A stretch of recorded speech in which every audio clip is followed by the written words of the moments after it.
妊娠かもって分かった時って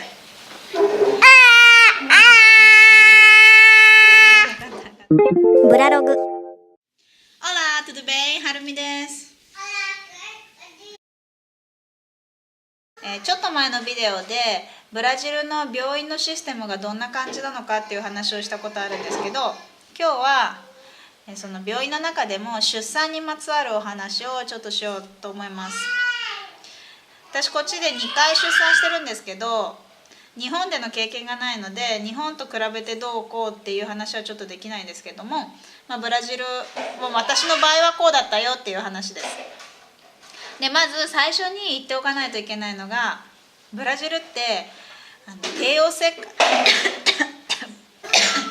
ブラジルって帝王切開がすごく有名で、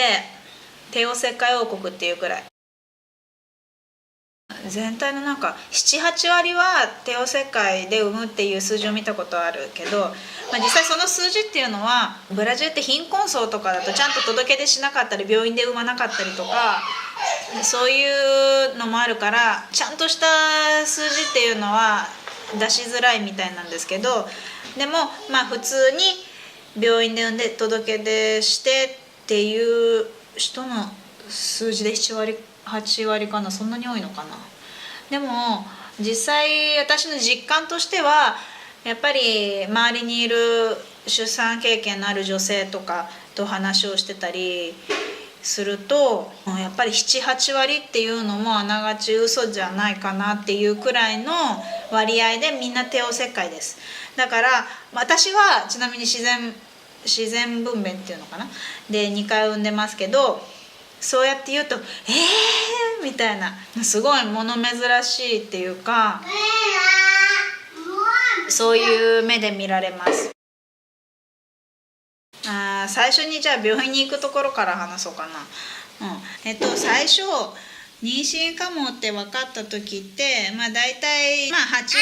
9割方くらい分かった状態で多分産婦人科に行くじゃないですか。こっちはまず産婦人科って呼ばれるところに行くんだっけ、あれどうだったっけ。最初自分が多分妊娠かもって思って病院に行くんだけど、でも 100% 確かじゃないから病院に行きますよね。そんで私のイメージだと産婦人科でエコーとかわかんないけど検査してはいおめでとうございますみたいなイメージだったんだけど、こっちは前回のビデオで言ったみたいに一つの場所で全部をしてくれるわけじゃないので、検査とか云々を。なのでその産婦人科っていうかクリニックって呼ばれるところに行ったところでエコーの機械とか置いてないし、血液検査だとか尿検査とかそういうものは一切ないので、まず最初に自分の保険のクリニックを探して、予約していくんですけども、その時点で何を伝えるかっていうと、私多分妊娠だと思うんですけどどうでしょうっていう話をして、先生に血液検査をするための紹介状っ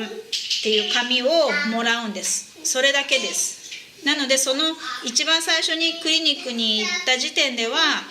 確定しないんですよ。でその紙を持って血液検査の場所に行って、保健所みたいなでそこで血液検査をします。また後日ね。でその結果が出るのがまた数日かかるので、その結果が出ました。その結果を持ってまた最初に予約したその先生のところに行くんです。でそれを持っていくと先生がおめでたですね、おめでとうございますって、そこで初めてそう確定する。でもエコーはない。最初にエコーで見ないんですよ。妊娠の初期の時って私インターネットで見たら検査薬でポジチーボ、陽性って出ても滞納だっけが見えるまでは安心できないとかそういうのありますよね。それはエコを見てじゃないと判断ができないって私は理解してるんですけど、こっちではその初期のそういうエコーはないので、実際に血液検査でおめでとうございますってなっても大丈夫なのかなどうなのかなってちょっとモヤモヤした時期が最初あるんですね。その辺がちょっと日本と大きく違うかなって思います。で今エコーの話しましたけど、エコーも日本だと検診のたびにあるのかな。でもこっちは全体を通して平均で5回くらいだと思います。4回の時もあるかも。女性によってはもっと増えることもあるし、全然しない人もいるかもしれないけど、私の場合は 4,5 回だったかな。それが平均的な回数だと思います。おめでとうございますってなったら、その時にこういうカードをもらうのかな。カフタウンジプレナタオ、ね、日本でいうところの、妊婦手帳なんていうんだっけ、母子手帳か、母子手帳ってやつで、そのいい本みたいなのはないです。このペラーンってしたこの紙切れ1枚、中身はなんかいろいろも書いてない。検診のたびに、日付と血圧と、そう検診ですることは血圧測って体重測ってどうですかっ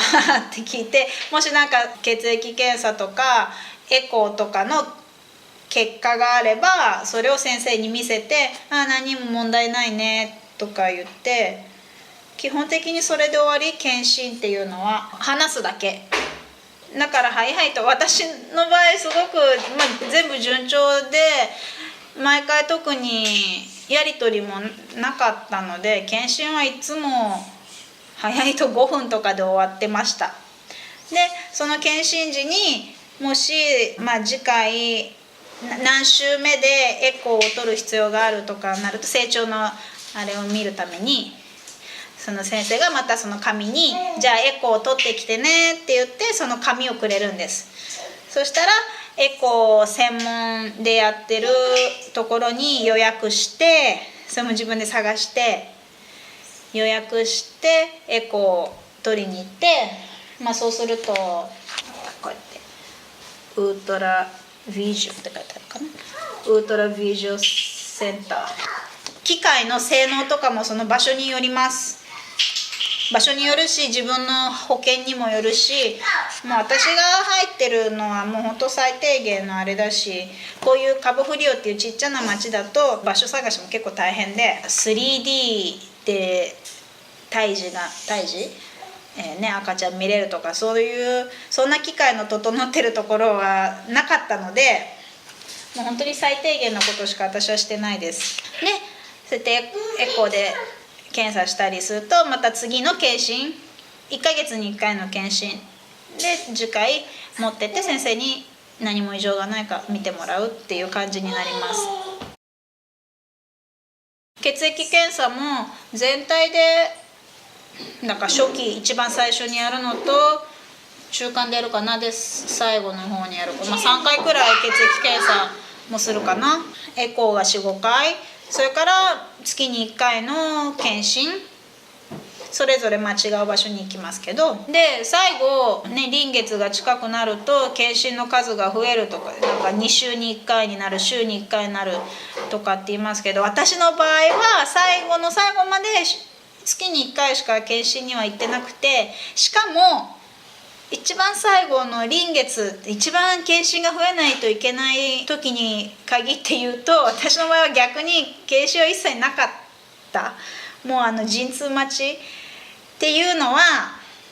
これがまたブラジルの出産事情の難しいところで、私たち日本人にとっては最初に言ったようにブラジルって帝王切開王国なので、じゃあ自分が自然分娩を希望してるとします。希望すれば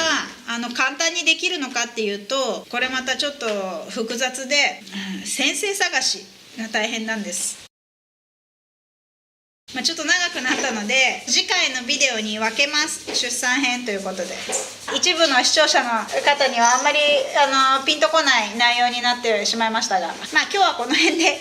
とりあえず一旦チャオチャオします。じゃあね、チャオチャオ。